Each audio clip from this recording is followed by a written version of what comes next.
আলাইকুম রহমতুল্লাহ। আজকে 7 মার্চ রোজ সোমবার আমরা আছি নাজিরপুর বাজারে পাট হাটায়। আজকে আপনাদের মাঝে পাটের বাজার কত দেখাবো।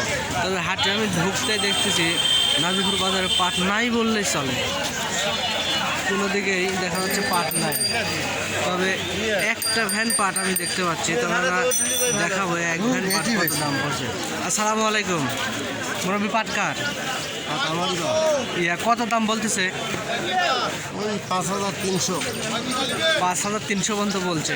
এই পাট এর আগে কি বিক্রি করছিলেন? হ্যাঁ, এর আগে কত বেচছিলেন? 500 এই পাট এর আগে বিক্রি করছে 5500-600 টাকা।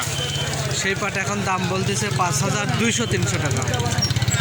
তবে পাটের তুলনা খুবই একবারে খারাপও না, একবারে ভালোও না, মধ্যম সাইজে পাট।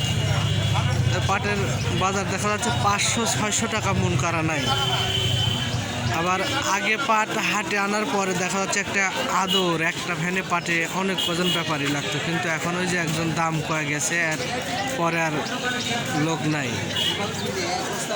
তবে দেখা যাচ্ছে যে পাটের বাজার এখন কি হবে এখনো বর্তমানে বলা যাচ্ছে না। পরবর্তী বাজারে কীরকম যায় এটা আমি আপনাদের মাঝে জানাবো।